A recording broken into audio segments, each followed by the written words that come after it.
If man like dog, he is good man. And if dog like man, he is good man. यानी अगर आप कुत्ते से प्यार करते हैं तो आप अच्छे इंसान हैं, और अगर कुत्ता आपसे प्यार करता है तो आप अच्छे इंसान हैं। 15 मई 2020 को रिलीज हुई 9 एपिसोड की वेब सीरीज पाताल लोक में ये डायलॉग सिर्फ 2 बार आता है, लेकिन जब आप 6.25 घंटे के लगभग की इस सीरीज को पूरा देख चुकते हो तो आपको समझ आ जाता है कि स्क्रिप्ट में इस एक बात, इस एक चीज़ का कितना ज़्यादा महत्व है। पाताल लोक रिलीज तो केवल अमेजन प्राइम वीडियो पर हुई है, लेकिन इसका बज़ चारों दिशाओं में फैल चुका है। क्या ये सीरीज इतना बज़ डिजर्व करती है? उत्तर है बिल्कुल करती है।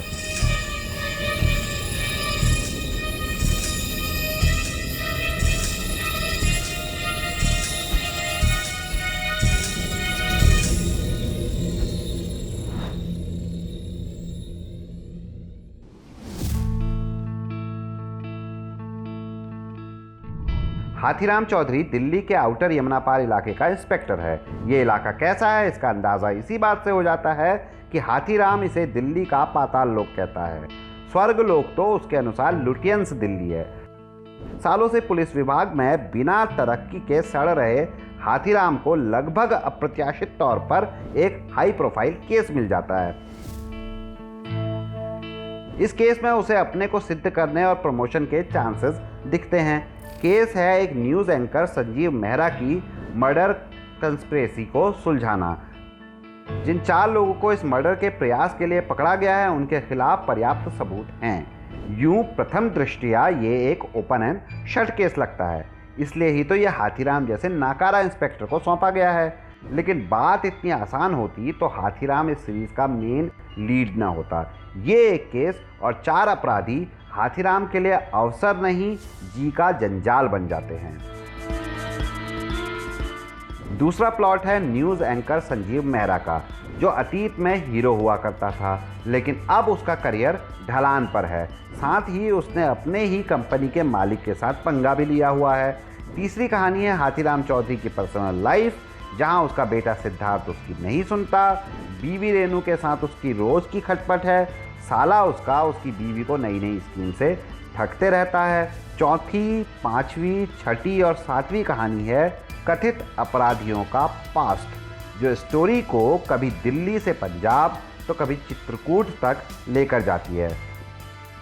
इन 4 अपराधियों में चित्रकूट के त्यागी की कहानी को सबसे ज़्यादा स्क्रीन टाइम और महत्व दिया गया है। यूँ उसे पाताल लोक के मुख्य किरदारों में से एक माना जा सकता है। इसके अलावा हाथीराम चौधरी के side kick sub inspector Imran Ansari की कहानी भी साथ में चलती है। मज़े की बात ये कि उम्र से लेकर एटीट्यूड तक में उल्टा हाथीराम चौधरी इमरान अंसारी का साइड किक लगता है। पाताल लोक में इतने ढेर कैरेक्टर्स और उनकी इतनी ढेर सारी कहानियाँ हैं, लेकिन देखने वालों को ना तो ये कंफ्यूज करती हैं, ना ही किसी भी स्टोरी का अंत अधूरा लगता है। साथ ही सारे प्लॉट्स, सब प्लॉट्स ऐसे एक दूसरे से गुथे हुए हैं कि एक भी किरदार, एक भी कहानी मिसप्लेस्ड नहीं लगती, अनावश्यक नहीं लगती, अधिक नहीं लगती। पाताल लोक में किरदारों की एक्टिंग से पहले कास्टिंग की बात कर लेनी चाहिए। जैसे फ्योदोर दोस्तोयेव्स्की अपने नॉवल में किसी किरदार को इंट्रोड्यूस करते हुए उसका पूरा खाका खींच देते थे, यूं कि आपके सामने किरदार की छवि बन जाती थी, वैसे ही पाताल लोक की कास्टिंग की खूबसूरती यह है कि आपको हर किरदार की एंट्री से ही उसके बैकग्राउंड का काफ़ी हद तक अंदाज़ा हो जाता है। चाहे वो हाथीराम जैसा कोई मध्यम वर्गीय पुलिस वाला हो या फिर संजीव मेहरा जैसा अपर क्लास अधेड़ शख्स, चाहे वो त्यागी जैसा दुर्दांत अपराधी हो या अंसारी सरीका IAS आकांक्षी। हाथीराम चौधरी के किरदार में जयदीप अहलावत हर सीन में चमके हैं, चाहे वो कॉमिक सीन्स हों जैसे जब उनका किरदार रेनू से थप्पड़ खाता है, या एंग्री ओल्ड मैन वाले एक्शन सीन्स। जयदीप अपनी एक्टिंग, एक्सप्रेशंस और हाव भाव से हाथीराम के प्रोफेशनल और पर्सनल ज़िंदगी के फ्रस्ट्रेशन को काफ़ी खूबसूरती से स्क्रीन पर उतारने में सफल रहे हैं। सर, आधी जिंदगी बाप के सामने बना रहा, बाकी आधी जिंदगी बेटे के सामने नहीं बनना चाहता। जयदीप इतने कन्विंसिंग तरीके से इस बात को कहते हैं कि हाथीराम का पूरा व्यक्तित्व सारगर्भित हो जाता है। आपको आसपास के कई पिता पुत्र संबंध एक साथ याद आने लगते हैं। नीरज कवि ने एक टीवी एंकर संजीव मेहरा का रोल निभाया है। अपनी प्रासंगिकता बनाए रखने की कोशिश करता संजीव मेहरा बदलते वक्त के साथ अपनी निष्ठाओं और नैतिकताओं को फाइन ट्यून कर रहा है। वो कहता है ये शहर अपने विलेंस को बहुत जल्दी भुला देता है और अपने हीरोज़ को तो और भी जल्दी। नीरज कवि कहानी की शुरुआत में अपने उम्दा अभिनय से संजीव मेहरा के लिए दर्शकों की खूब सहानुभूति बटोरते हैं, लेकिन यह अभिनय तब और इंटेंस हो जाता है जब इस किरदार में ढेरों शेड्स आने लगते हैं। विशाल त्यागी का किरदार काफ़ी एजी है। इसे अभिषेक बनर्जी ने प्ले किया है। नेटफ्लिक्स की सीरीज टाइपराइटर में भी वो लगभग ऐसा ही किरदार निभा चुके हैं। कोल्ड ब्लडेड मर्डरर के रूप में उन्होंने अपनी आंखों और पोकर फेस का बखूबी इस्तेमाल किया है।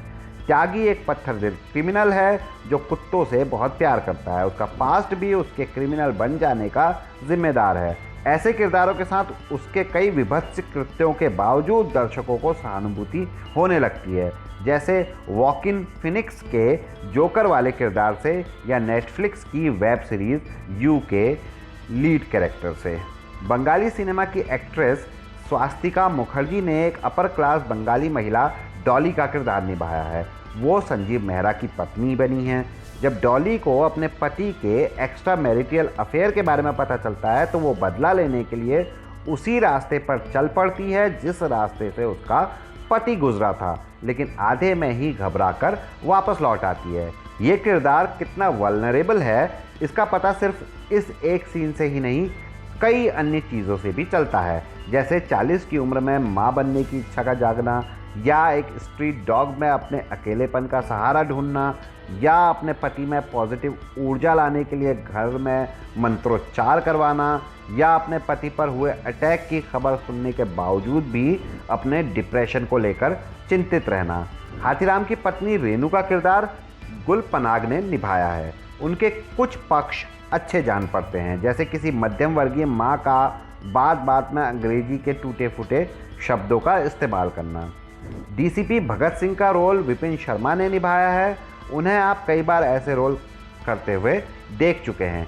यूँ उन्हें इस दौर का इफ्तिखार अहमद शरीफ कहा जा सकता है।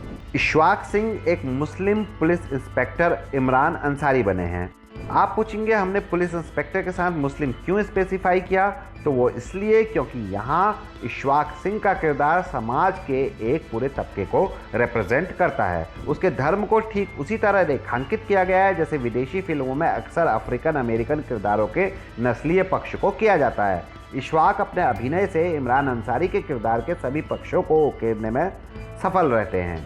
इस इंटेंस ड्रामा के बीच अनूप जलोटा को देखकर आपका रिदम टूटता है। उन्होंने एक ब्राह्मण नेता वाजपेयी का किरदार निभाया है जो दिखाने के लिए दलितों का मसीहा है। उन्हें देखकर लगता है कि शायद वे एक्टिंग की विधा में भी सुर संभाल सकते हैं। हालांकि उनके हिस्से में एक फनी वन लाइनर और एक छोटे से चुनावी भाषण के अलावा ज़्यादा कुछ नहीं आया है। अगर आप ऑनलाइन कंटेंट देखने के शौकीन हैं तो लॉकडाउन में आप इतना कुछ देख रहे होंगे कि आपने बढ़िया कंटेंट का बार थोड़ा नीचे पर सेट कर दिया होगा या वो अपने आप सेट हो गया होगा। पाताल लोग देखिए ताकि वो बार वो पैरामीटर फिर से रीसेट हो जाए थोड़ा और ऊपर। दोस्तों हम ये बात समझते हैं कि किसी ऑडियो विजुअल कंटेंट में समीक्षाधीन सिर्फ एक्टिंग और स्टोरी ही नहीं होती। तो इस सीरीज़ से जुड़े 12 ऐसे पॉइंट्स हमने एक दूसरी वीडियो में कंपाइल किए हैं जिसको देखकर आपको यकीन हो जाएगा कि ये सीरीज़ मिस करने लायक बिल्कुल नहीं है। उस वीडियो का लिंक हम डिस्क्रिप्शन बॉक्स में दे देंगे। वीडियो पसंद आई हो तो ऐसी ही और वीडियो देखने के लिए हमारे YouTube चैनल को सब्सक्राइब करें। अगर ये वीडियो Facebook पर देख रहे हो तो हमारे पेज को लाइक करें। शुक्रिया।